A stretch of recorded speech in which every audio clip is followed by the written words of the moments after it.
Hello guys, welcome to my new blog. So अभी दोपहर का टाइम हो रहा है एंड मुझे जाना है पार्लर, थोड़ा सा आना है अच्छा सुंदर सा बन के बाबू को मैं यहाँ पर सुला दी थी और हस्बैंड नहीं जा रहे थे, बस मैं ही जा रही थी क्योंकि बगल में ही है ना, तो मैं चली जाती हूँ।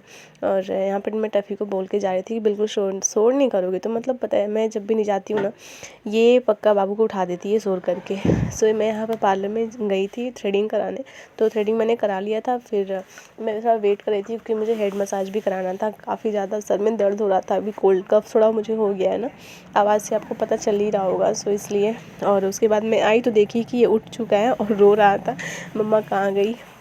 एंड फिर इनकी डिमांड थी कि चलो मार्केट चलते हैं मम्मा। तो पता नहीं क्यों, किस लिए चलते हैं वो इन्हें नहीं पता, बस जाना था और मुझे भी जाना था अभी सब्ज़ी लाने के लिए।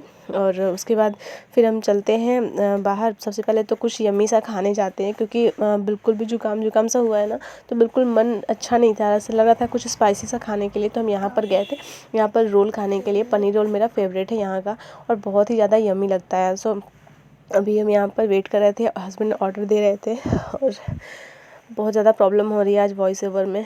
बिल्कुल ऐसे हो रहा है ना, सांस फूलने लग रहा है जुकाम की वजह से।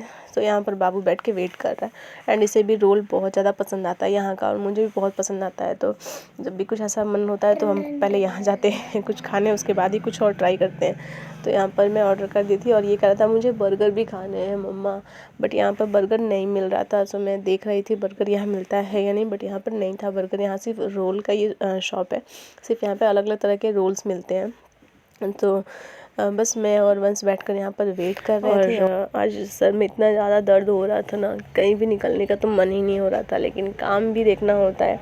और ऊपर से मैं इन्हें छोड़कर चली गई थी वंशु को, तो इनकी जिद अलग थी, चलो मुझे अब घुमाओ, जहाँ कहाँ गए थे।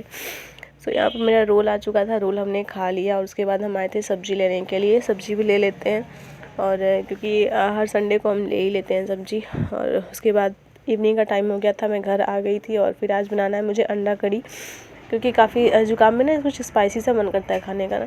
तो मैंने, हस्बैंड बोले कि मैं बाहर से ला देता हूँ, तबीयत ठीक नहीं है तो आप मत बनाइए। लेकिन मुझे बाहर का नॉनवेज ना ज़्यादा पसंद नहीं आता है, पता नहीं, मतलब मुझे नहीं पसंद आता है सीरियसली। बट हस्बैंड क्या किए थे कि एग को बाहर से फ्राई करवा कर लाए थे। वैसे हम नॉर्मली बॉयल एग लेते हैं और घर पे फ्राई कर लेते हैं, बट इस बार हस्बैंड बाहर से फ्राई करवा लिए थे, लेकिन वो अच्छा फ्राई नहीं किया था, थोड़ा सा जला सा दिया था। और मैं यहाँ पर ग्रेवी बना रही हूँ। मैं उनसे बोली थी कि ठीक है, आप अगर लाना ही है तो आप सिर्फ फ्राई करवा दीजिएगा, क्योंकि फिर मुझे फ्राई नहीं करना पड़ेगा, मैं यहाँ पर ग्रेवी बना दूँगी।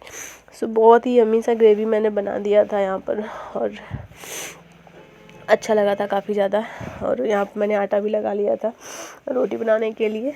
और क्योंकि घर के खाने से ना पेट अच्छे से भर जाता है, लेकिन बाहर के खाने से ना वो जो सेटिस्फेक्शन होता है ना, मुझे वो नहीं मिलता है। और मैं खाती हूँ बाहर का, ऐसा नहीं खाती हूँ, लेकिन खाना के मामले में मैं सोचती हूँ कि घर का ही खाऊँ, ज़्यादा अच्छा होता है। तो यहाँ पर मैं ग्रेवी की तैयारी कर ली हूँ और अभी मैं बना रही हूँ।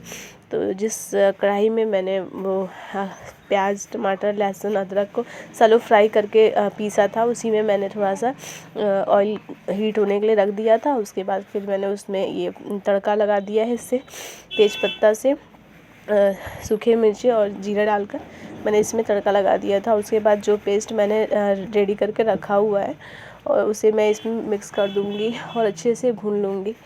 और क्योंकि पता है मेरे साथ ऐसा होता है ना, जब भी जुकाम रहता है तो सर बिल्कुल भारी हो जाता है। और ऐसे होता है ना, जब भी मेरे सर में दर्द हो या फिर कुछ भी ऐसा, तो मेरे आँख पे सबसे ज़्यादा असर करता है। मेरे आँख में एकदम स्वेलिंग आ जाती है और बहुत ज़्यादा पेन होने लगता है। तो बस वही मेरे साथ इस टाइम हो रहा है।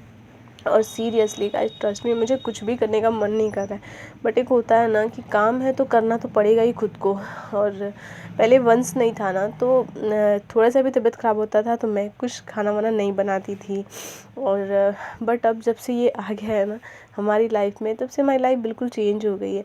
मतलब तबीयत ख़राब हो या कुछ भी हो तो ये लगता है कि नहीं, घर पे ही बनाओ, अगर बच्चा घर का खाना खाएगा तो ज़्यादा हेल्दी होगा। मतलब हम खुद घर का अनहेल्दी खा लेते थे पहले बाहर का, बट अब नहीं खाते। अब बहुत सोचना पड़ता है, क्योंकि अब बच्चे के हेल्थ को देखना होता है, हम जो खाएंगे वो भी वही खाएगा। सो इसलिए हम सोचते हैं कि हम खुद भी हेल्दी खाएं और बाबू को भी हेल्दी ही खिलाएं। तो यहाँ पर मैं बना रही थी ग्रेवी, एंड ग्रेवी काफ़ी अच्छी बनी थी। और इस तरीके से जब हम हल्का सा फ्राई करके चीज़ों को फिर उसे ग्राइंड कर लेते हैं और उसके बाद ग्रेवी बनाते हैं ना, तो इसका एक कलर भी अच्छा आता है और काफ़ी थिक होता है ग्रेवी और अच्छा लगता है। मतलब वरना ऐसे ना थोड़ा सा पतला ग्रेवी हो जाता है पानी पानी सा, तो वो खाने में बिल्कुल भी टेस्टी नहीं लगता है। और खाने के साथ तो फिर पता ही है कि अगर जुकाम हुआ है तब तो बिल्कुल भी कॉम्प्रोमाइज़ नहीं करना है। तो यहाँ पर मैंने काफ़ी स्पाइसी बनाया था, और क्योंकि मैंने बाबू को दूध रोटी खिला दिया था शाम में, तो ये उतना खाता नहीं, मतलब स्पाइसी ये खा लेता है थोड़ा बहुत, तो इसलिए ये टेंशन नहीं था कि बच्चा क्या खाएगा। तो मैंने भर भर के मिर्चा डाला था इसमें, और लेकिन कितना भी तीखा रहे ना, ये खा लेता है हमारे साथ। तो यहाँ पर देखिए कितना अच्छा कलर आ गया है। मसालों को मैंने बहुत अच्छे से फ्राई कर लिया है, और उसके बाद ये देखिए मेरा रहा फाइनल रिज़ल्ट। तो यहाँ पर मेरा एक करी बनकर रेडी हो गया। रोटी भी सेक लिया था मैंने, तो पहले मैं दे देती हूँ हस्बैंड को खाने के लिए। गरम गरम रोटी सेक रही थी, तो मैं सोचे साथ में दे देती हूँ, खा लेंगे वो भी। उसके बाद फिर मैं भी खा लेती हूँ। और सो बस यही था हमारा रात का डिनर। काफ़ी सिंपल था बट यमी था। सो गाइस, होप करती हूँ कि आप सभी को पसंद आया होगा। एंड आज वॉइस ओवर में काफ़ी ज़्यादा परेशानी हुई, सो कोई बात नहीं।